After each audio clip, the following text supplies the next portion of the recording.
Sanya, what are you doing? Oh my, is it time for the pod? Yes, it's time for the pod. I didn't get a chance to change. What are you wearing? Well, I just thought, this Olympics is nearly over. I'd get a bit of Los Angeles love ready for you. And here we are. I like it, but I'm feeling we should stay in the present, and I'm thinking we've worked so hard. Pajama party vibes? Yeah, all right, cool. Yeah, you ready? Yeah, all right. Let's do it. Click again. That was close. Inside Track, the official podcast of World Athletics.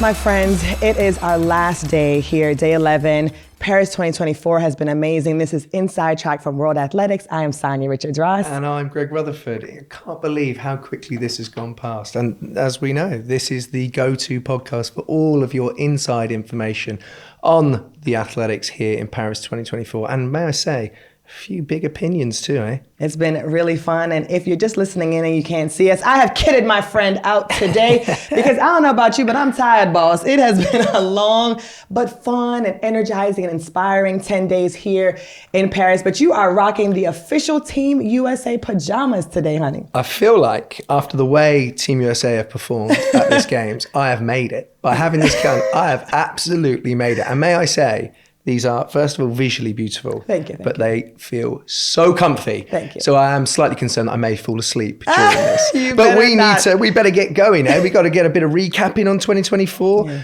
We're going to be joined by, of course, the man that started it all with us on this journey. It's Seb Coe. And I think maybe at the end, because it is the last day, you're going to have some fun and games as well, eh? I am looking forward to it. So forget closing ceremonies. We're closing it out right here. We've got so much in store for you. We hope that you've been enjoying the podcast. If this is your first time here, we're happy you're here. But go back and watch all the episodes. They've been so much fun. And make sure you leave us a 5-star review. Absolutely. If you're listening or watching to this on YouTube, make sure you go to the World Athletics website, worldathletics.org/inside track. All right, so let's get into it. Instead of us just drilling it on one day, because obviously this is our last one. We want people to feel the fullness of everything that's happened here. So let's talk about our highlights. Oh, nice. I like that. Yeah. Okay. I reckon we do highlight of the champs and highlight of this podcast. Oh. So the twist. I like it. What's your highlight of the whole champs? My highlights of the champs, and I think everyone is going to predict that I might choose the women's 400 with Paulino or the 400 hurdles with Sydney McLaughlin-Levrone, but I'm going to take you guys out for a loop, and I'm going to say seeing Cole Hawker take down the big two, I thought that was the highlight of the meet because we never saw it coming, and I even just seeing the way Jakob took the pace, he was like, if you're going to beat me, you're going to have to go for it. They were running splits we'd never seen before. Yeah. And then Josh Kerr was in the mix the whole time. And then it looks like he's going to win. And then out of nowhere, this little American on the inside just says, "Hi guys, entering the chat, it's me, Cole Hawker." So that's going to be my highlight because I think, especially for middle distance in the United States, we saw Grant Fisher, and it was like the start of something that I think is going to have lasting effects on the sport. So Cole Hawker for me. How about you? I like that one. That was a good one. Actually, I think I said about it before. I was there with Aries Merritt watching it as well, and he just screamed his name the whole time. It was hilarious. It was absolutely brilliant.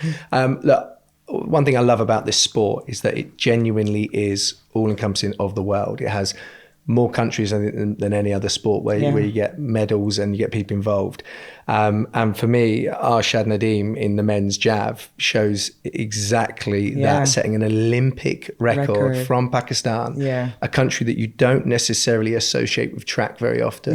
But if you become an Olympic gold medalist and one of the greatest throwers, I mean, he is now the best ever to turn up at an Olympic Games and throw the jab. That's a good choice. That for me is beautiful, I think. Yeah, that's a beautiful choice. I love that. And also too, it's kind of outside of what people probably would have expected. Exactly. All right, and then, what about your favorite guests? Or not necessarily favorite guests, because they've all been incredible, but maybe some of your highlights, favorite moments. Right. So this podcast for me has been, obviously it's the first time I've done it with yourself. And for me, coming into this, I was a little bit nervous because I knew you more as the athlete and you were kind of scary when you're an athlete as well, because you're sort of this powerful, massive voice within the sport, and everybody, whenever you were on the circuit, we were at quite a few comps together, I was like, Sonia over there, Sonia over there.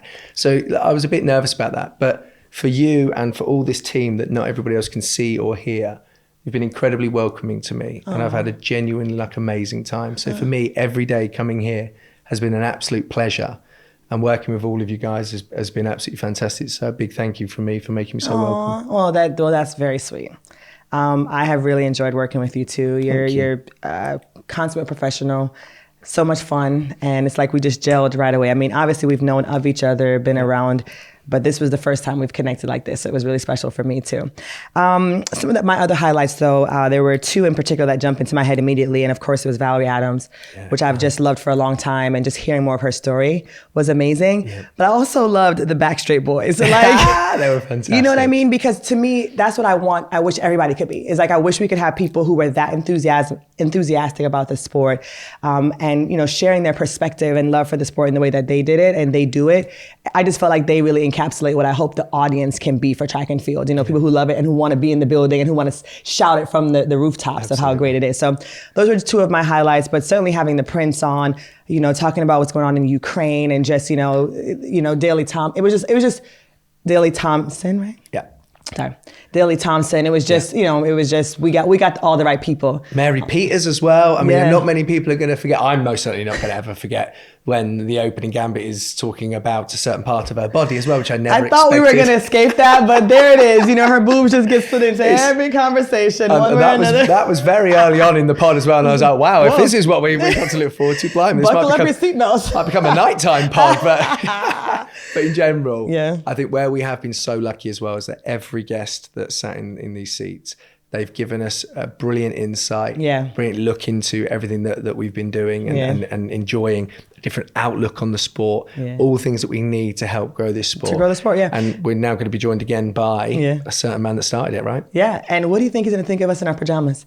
He's going to think we're sleeping on the job. Well, I mean, hopefully he can get into character and, you know, light himself off a bit and have a bit of a rest of him, mate. Yeah, nice. Right. Well, I got a special gift for him, so let's welcome him in. Seb Coe's here, guys. Let's go.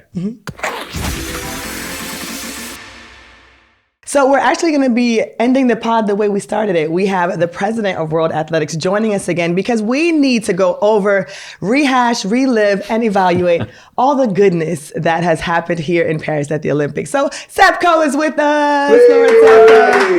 The one difference. Am I allowed to clap myself? Yes. You should be clapping It's yourself. a bit self-serving. I like that. We've got Sanya, we've got sort of confidence in here, so we need it. I think we do need to highlight something though, right? Yeah. What are we wearing, Sanya? So these are the official Team USA pajamas Thank you, that I designed for Team USA this year. It's been amazing. I figured after the long stretch we've been on, we needed some rest. Yeah, absolutely. But you know, I know we're tired, but I figured that you are equally as tired, so I didn't want to leave you out. Oh. So now we're officially red, white, and blue. They're cool. Yeah, so you have your Team I'm USA. so tired. I'm going to go to bed now.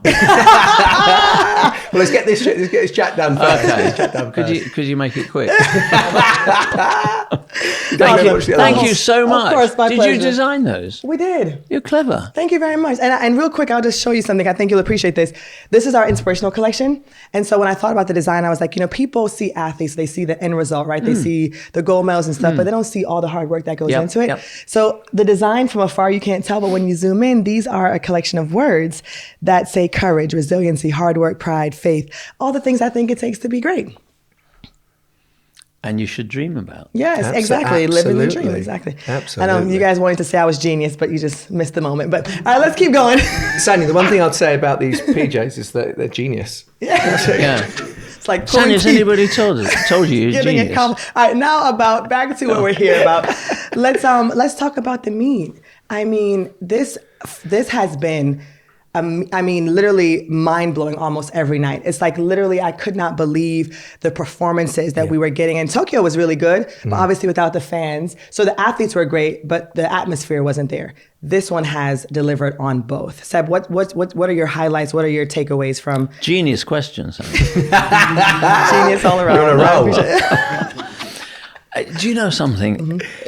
It's a genius question. It's also a tough question because I'm not quite sure where I start. Yeah. If I start from a little bit of housekeeping, this is a championship that from the moment the gates opened to the moment that they will close, we haven't had a spare seat in the house. Yeah. Wow. I mean, we really haven't had a spare seat in the house. We sold. Yeah, big clap.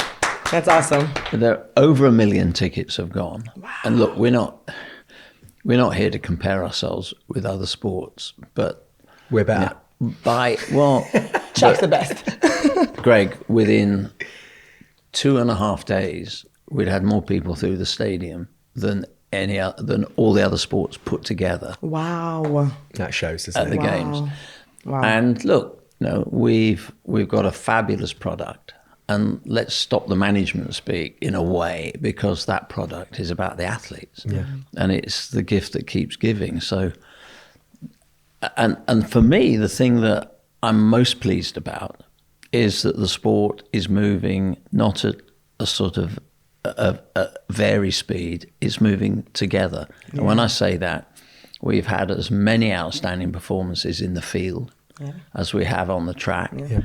And we've had as many outstanding performances from our women athletes as we have our men athletes. Our women athletes, on balance, have actually been box office here. Yeah. They really have been box office. Yeah. And I've always said that, you can go back through the history of our sport. Actually, on occasions, it's the women that have kept our sport in the global limelight. Absolutely. When the male side of our sport may not have been that strong. So, look, there is one outstanding performance for me, and it's invidious to pick one, but I just think for physical and mental supremacy on the day, then Sydney McLaughlin. Yeah. It's just it's difficult for me to look beyond that. Yeah. Yeah. And if I haven't seen a lot of other sports, I've been in the stadium, but if anybody could show me a more definitive Olympic performance in any of the sports here, I'd be fascinated to see it. I think it's showing as well, isn't it? I mean, I was there trackside and I took a picture of her on the home straight, and there's nobody else in shot as well. And we're talking about one of the most difficult events probably in sport, to be fair. 4 hurdles is right up there across sport, one of the most difficult things to be able to do. So it properly showcases how good you to be that far in front as well. Last time I saw something on the track that I thought was in the same landscape was David Rudisha 2012 in London in 2012. That was my favorite performance. And there's a lovely story that goes with that, because I said to Kip Keino, the father of distance running really in Africa, and I said, Kip, come and sit with me during the 800, and we both sat down, and he looked a bit shocked.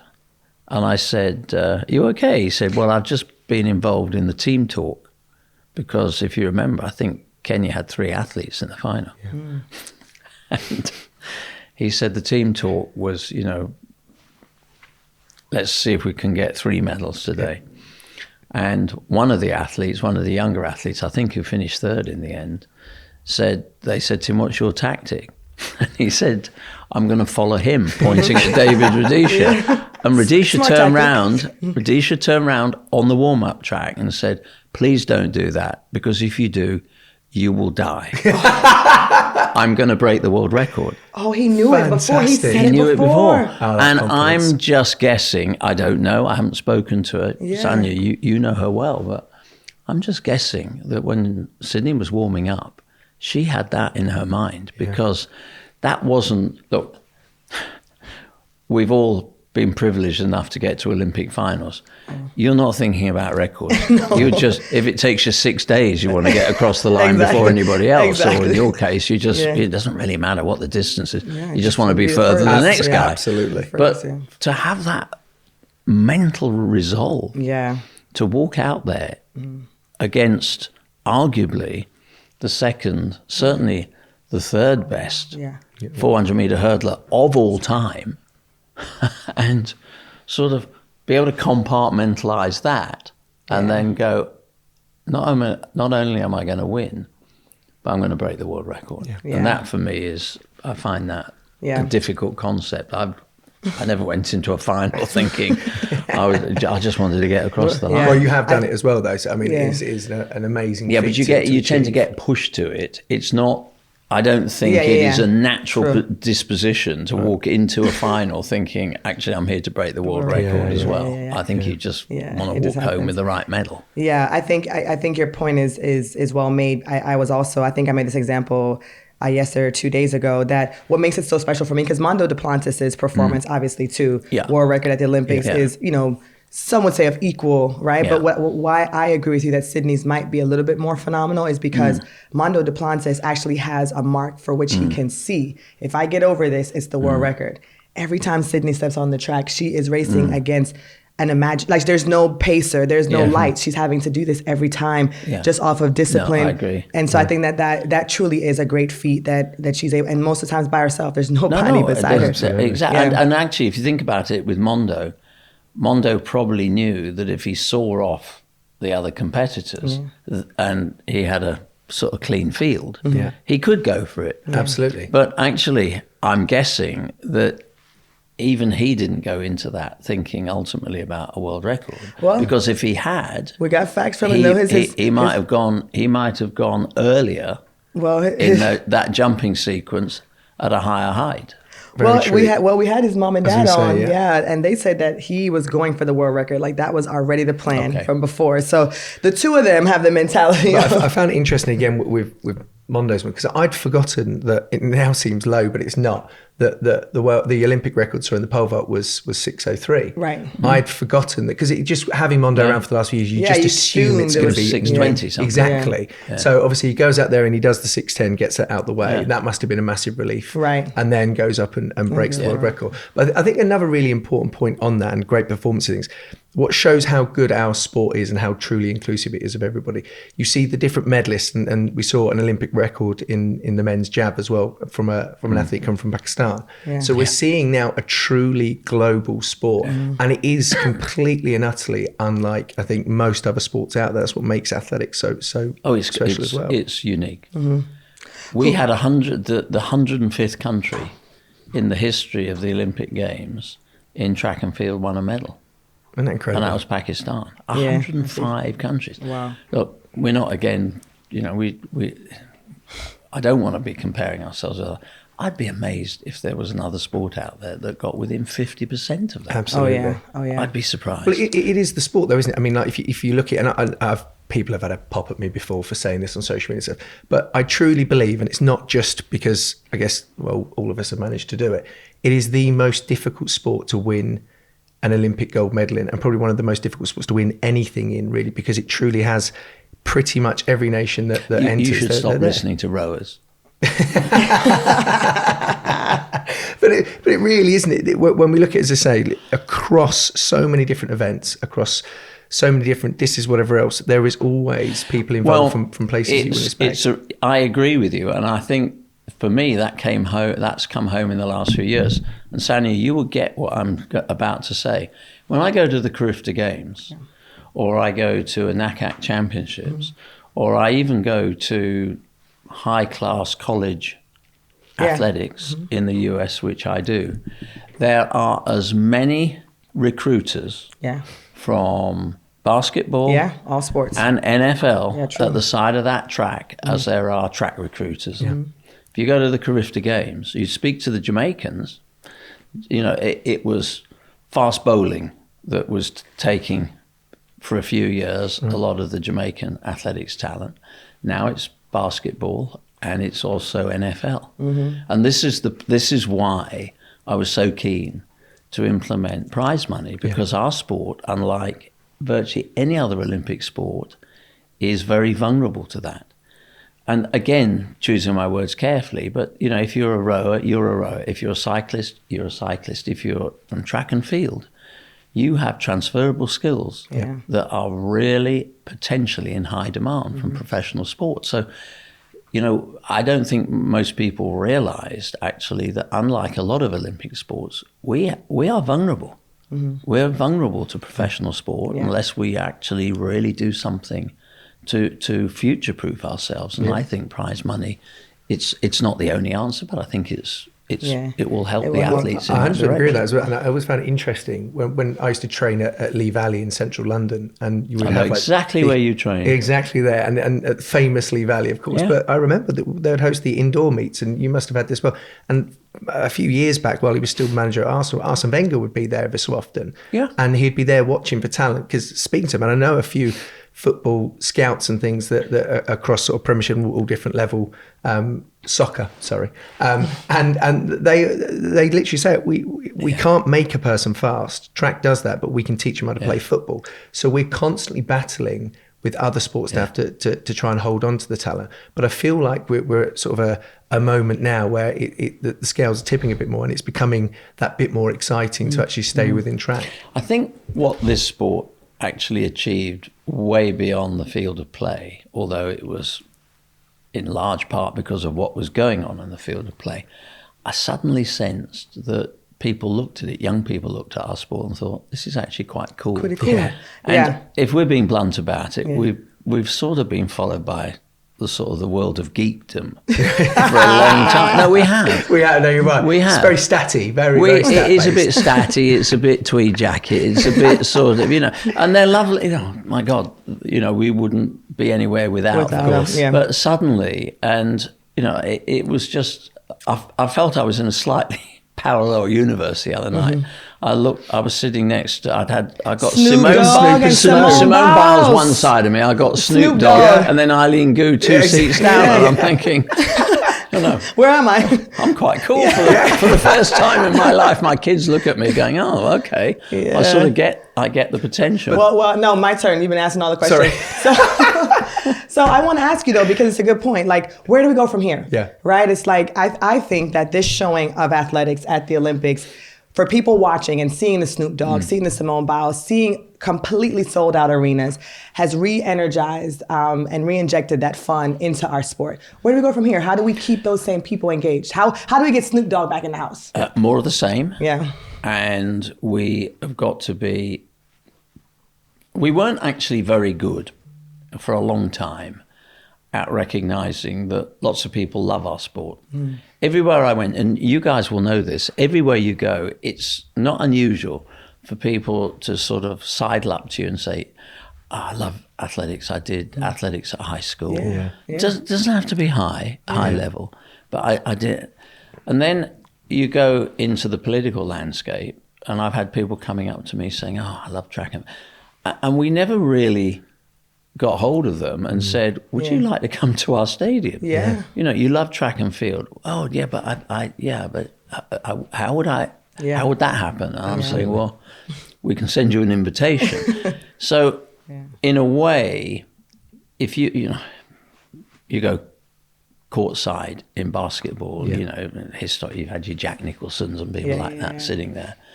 And we've had a few in the sport, but we've never actually made enough effort to bring them to us.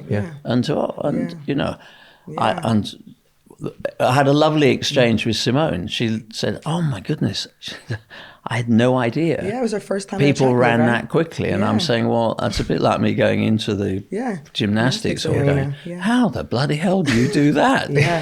But it's when you get close to a sport. It's only when you get close to a sport, and the sports I've gone to, that I've suddenly looked at and gone, I had no idea how difficult this is. Yeah. You know what else has been really great in bringing a lot of eyeballs to the sport? This podcast right here. So we want you to look right there in that camera and say, much more coming your way. More. More of this, more inside track, more. Coming your way after these messages. So, very quickly on the World Champs, looking forward ever so slightly, we're going to World Championship year next year. This is going to be then World Athletics event. After what you're just saying there, are we going to be expecting to see some incredibly interesting people at the track and be a bit of a party? I hope so, and I think people have we haven't sort of gone out there grabbing celebrities and saying, come on into the stadium. They've actually wanted to come. Yeah. And I hadn't even mentioned Sharon Stone, who four nights earlier Sharon Stone was sitting there watching the event, and she was quite knowledgeable about it. She'd watched track and field. She'd done a little bit when she was at think she was from Pennsylvania when she was sort of growing up. So, we just got to engage them. Yeah. Well, if Sharon wants to come on the pod, then Sharon, please come join us. No, but you're right. I mean, I think that you said, like, a lot of people have some connection to athletics or to track and field. They either did it when they were younger, their kids did it. I have seen so many celebrities, Viola Davis, Kerry Washington, all these people posting about the success of the sport. So I think you're right. If we can bring them in so they can see it firsthand, I think they will see what we all know, just how special the sport is. Do you think that we talked a lot about Sydney. Were there any other athletes here who you thought elevated themselves, will become the future rock stars of the sport based on their performances here? It's not that he's new to the scene, but I think he reinforced his presence, and clearly Noah. Yeah. And I say that because you know what it's like.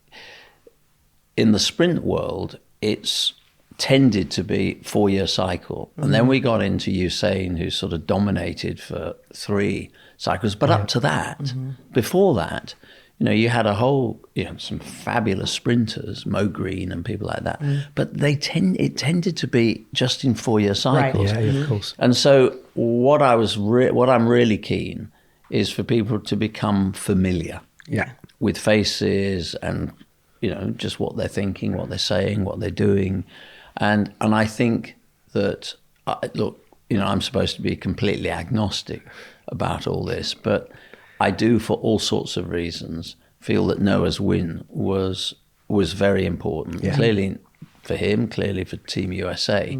But I also think just for the profile of our sport. The other thing that we've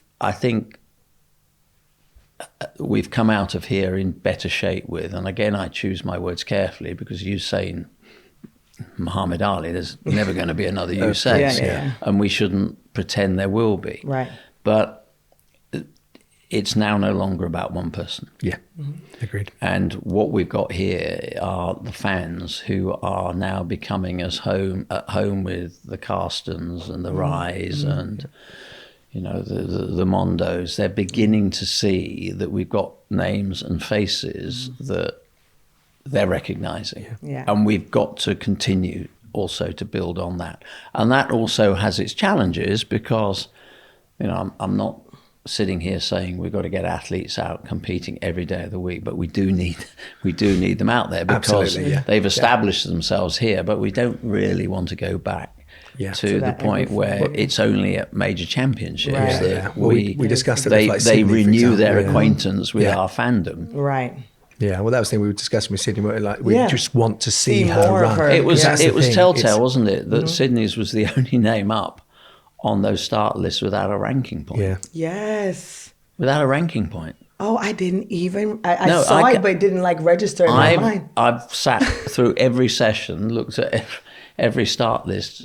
I think Sydney is the only one up there. That didn't It's just such a shame, isn't it? Without a ranking point. Yeah. And I understand Bobby. Bobby is very clear. Yeah. He thinks, and it's working, he only has one responsibility, and that's to deliver her in the best shape of her life into the championship arena, and he is sort of beholden to the United States. Yeah. Now that's a perfectly laudable, credible coaching approach, but I'd just love to see Sydney out more often. Yeah, Absolutely. Yeah. We the stat was they hadn't raced in 748 days. Until they locked up in that final, it was 748 days since we had seen Sydney and Femke Bol race. And that's just such a shame. We're talking about growing the sport and these superstars and everything else. Yeah. We want to see them out. And again, it's purely, I guess it's selfish on one level because we just love those performances and it takes you back to that moment. Actually, Femke, if you look at the stadium, oh my goodness! The other night, it was a Dutch house. It was a wash with orange. Yes. It was crazy. Flags and It was amazing. No, Amsterdam was empty that night. Seriously, it was a good point. Literally, they got on the motorway and come to support. Yeah. And that's what happens when you build up that kind of Fan emotional base. familiarity. Completely. Yes. No, that's a great note because every night prior to that, it was a French house. Like you could tell. The night that Femke Bol stepped onto the track, she was in the Netherlands. I was absolutely. literally a sea of orange. It was beautiful. She's probably never run in front of a bigger crowd of her own Dutch people. fans Right? in Holland. Incredible. That was really the power really of the sport. It was really beautiful. Is there anything else major we want to touch on? I think we got everything. Is there anything you Well, wanted to say, I'll pick Seb? up on one thing, Okay, if I may. I don't want this to become an American sort of, but Can we tee into it? Is there anything we can ask you to just? yeah, okay. What should we ask? No. I'd love to make a comment about what I think the quality of American coaching at the moment, which I think is an absolute testimony to what's going on in the colleges. Yeah. Okay. So if you give us a pick up that. Yeah. I mean, you know, there's obviously many countries have run very well here, but I would say the showing by Team USA has just been, insane. What say you about the American athletes? You've taken the words absolutely out of my mouth. I was going to say that there are some things that are really apparent here. Team USA's performance has been beyond compare. Out of this world, I can't think of a stronger US track team. Yeah. I mean, I go back a long way. Yeah, but all around though, top to bottom. And this is the point, distance, is that, you know, you're right, I'm being a bit, you know, parochial here. 3 US athletes in the top 5 in the 1500 meter final. That's crazy. Second in the steeplechase. Yeah. You know, you've got a presence way beyond what medals I've in the always women's assumed long. to be your core. You know, you've got and look, I know enough about the US system to know that we should be paying massive tribute to the quality of coaching in colleges now, universities. I really do. How does and many and actually, of course, so many that we're sort of assuming are enshrined in national systems are actually being supported out of the US. Josh Kerr is effectively living in the US. Well, same for my career, to be totally honest. 10 years I was pretty much based out of the US. I think we shouldn't overlook the sheer quality of coaching out of the States at the moment. How does the rest of the world catch up then? What needs to be done? Well, I think you have a huge advantage in that you do have an extensive college system, program, coaching, investment. I know that's always, and I know there are challenges, particularly around some of the politics at the moment, but I hope that gets resolved, because your coaching system is not just serving the US, it's actually lustrously supporting what we're trying to do globally. Kind of sad it's coming to an end, but Really nice sad. to bookend it with you on the top and on the end of our show. So thank you so much for joining us, Lord Seb Coe.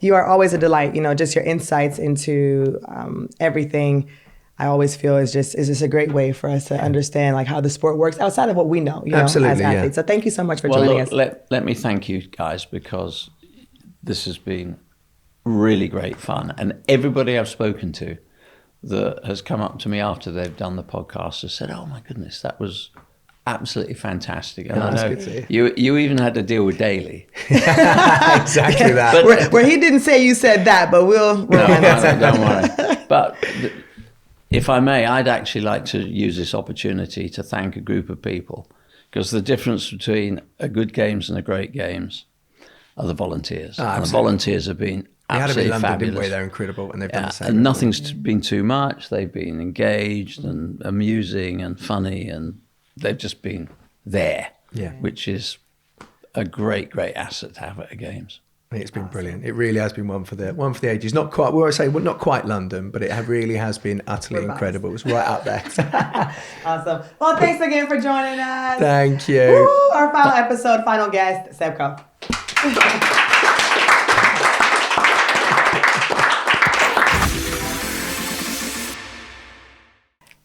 That was awesome. And what I loved is how he acknowledged how great the athletes in our sports are and how vulnerable they are to going to other sports, and his desire to ensuring that track and field is a place where they want to be, right? And they're being rewarded for their efforts. So I thought that was really, really cool. Yeah, it was brilliant. And like, again, for him to come on the pod twice, and he's a very, very busy man as well at this game, so we do massively appreciate that. Yeah. Something that he mentioned there as well that is so important, so I witnessed, and you would have witnessed it as well in London. Of course. People that refer to as the games makers in London, here again, the volunteers, and what those people give, and it's just giving up their time for absolutely nothing. Yeah. They help absolutely make the games what it is. 100%. So I completely and utterly echo that sentiment. Brilliant to have so many people engaged with the sports. Yeah, no, that was really good.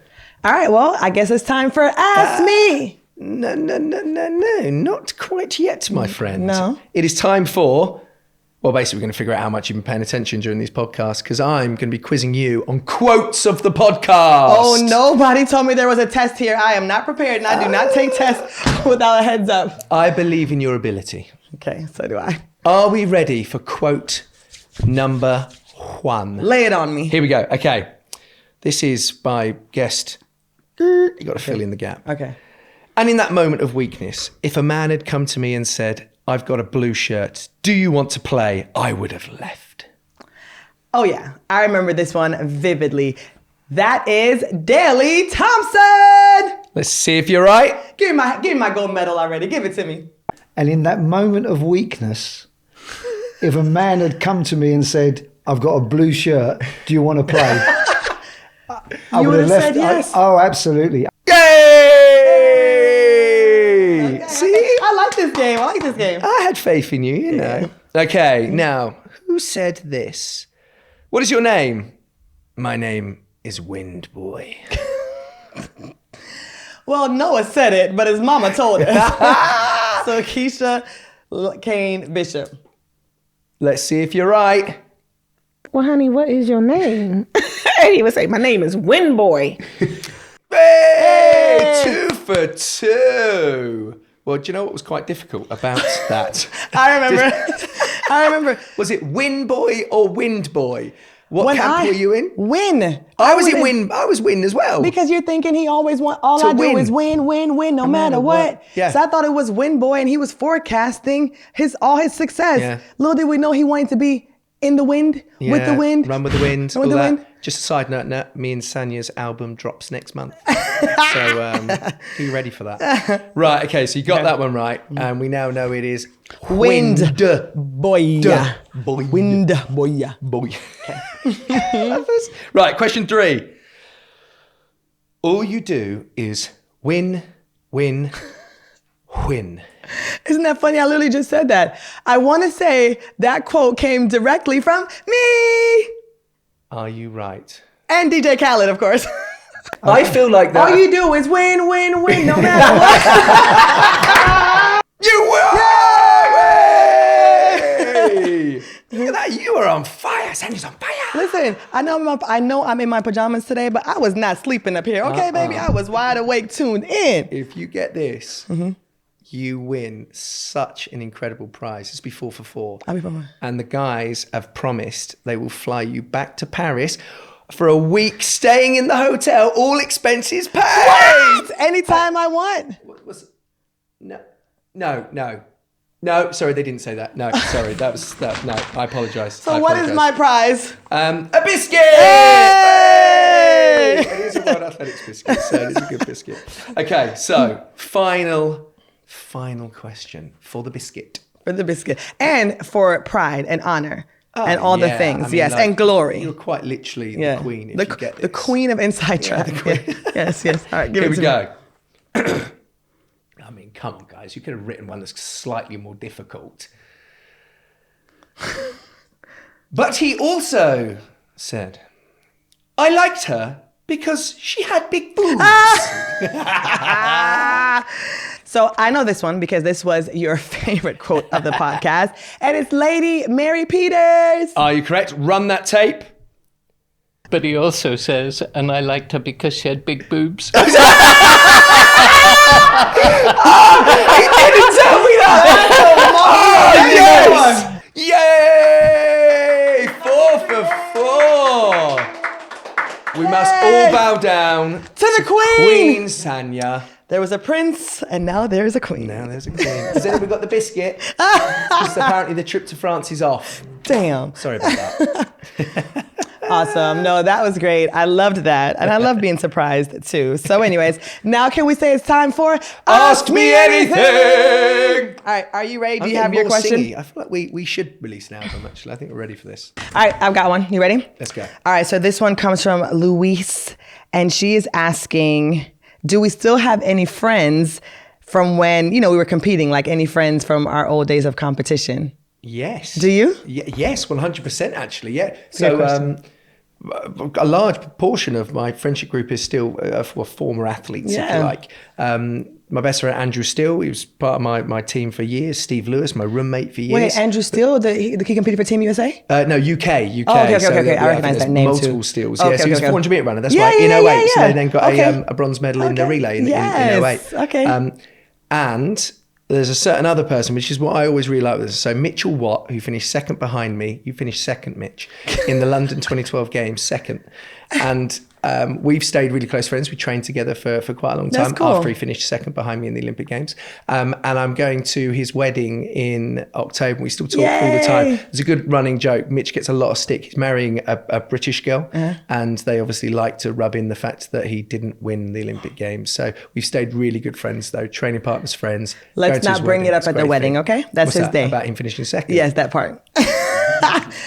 Same like you. Yeah, same like you. 3 of my closest friends are, from my life of competing. So Bershon Batman Jackson, legend. we've been best friends forever. 400 meter hurdler, gold in Worlds and, bronze in the Olympics. Lauren Williams competed in the 100. Her and I were really good friends. I know Lauren really well. She did bobsled. Yeah, I did an amazing trip with her to Sierra Leone actually once back in 2006. Love her. And then my best friend is Nicole Dimby, who we actually went to university together, went to University of Texas together, and she also ran professionally. So I have other friends obviously in my life now, but I think the bond of what we experience, because it's so rare, so unique, I feel like it's a lifetime bond. And so I have a lot of other close friends too. I named kind of my 3 top faves, but yeah. So that was a great question. Thank you, Louise. I think you're very right as well, isn't it? It's like, unless you've gone through a lot of what this is, it's difficult sometimes to get it across. So you definitely latch on to those people who've been through it. Yeah. Right, my question. Now, there were so many really good questions, but me and the team were talking earlier. And after yesterday's passionate display towards the men's 4x1, we were thinking, you sure you don't want to throw your hat in the ring for maybe coach? That's a funny question. That's a funny question. I mean, I don't have the experience of a coach, right? Yet. And I always say I don't think I have the patience to be a coach. But I certainly would love to be on the committee that's making recommendations. There you are. Right? Hey, you did it, right? Call me. You managed it. Yeah, you've got a lot you could give. Yeah, thank you very much. Well, that's funny. But I am passionate about it. And really because there's just so much talent there. Like this cannot keep happening. Yeah. It's such a missed opportunity year after year. An Olympic gold medal means so much. A world championship medal means so much. I want them to get it together for them. It's not about me. It's not about, the coaching. It's really about those 4 guys who I think deserve to at least be on the podium. I don't think they are going to win every single time, but they should make it around the track, and that's why I'm so passionate, because I see the talent, and it just feels like a lot of times that is wasted. And we need to find somebody who can pull the best out of them. Absolutely. Yeah. And maybe not me yet. Maybe down the road. Maybe one day. Maybe exclusive inside track. Yeah. Sanya possibly will be the relay coach for the men's team. For the men's team. Man, Greg, we got to say goodbye to each other and to our awesome viewers. We can't thank you guys enough for being on this journey with us. Paris 2024 has really been epic. The highlights of the performances on the track. We've had Snoop Dogg, Simone Biles, just all of these great people around the sport. Yeah. So much great chatter around the sport. And here is my challenge to all of you watching now. Stick with it. Stick with us. These athletes are going to continue to do great things, and your support means everything to them. So don't just be here for the Olympics. Don't come around every 4 years. Stick around every year. What say you? Well, I mirror all of that. Absolutely. Look, athletics, there is something on every single year. We've got incredible world championships coming up next year, which is going to be amazing to witness. We will be there. Yeah. We will be covering it, and we're going to be helping promote as much as possible, but it needs you people to get behind it, to watch it and enjoy it. And similar with this podcast, I mean, if this is the first one you're watching and you've really enjoyed it, you got to make sure you go back on it and check out all the others. So you can go to the World Athletics website, worldathletics.org/inside track. And you get to rewatch all of this, you get all the inside info, and you get to build that knowledge and love of track. Yep. Well, thank you, my friends, and thank you to all of you. We'll see you next time. It's been wonderful. Inside Track, we're out. Peace.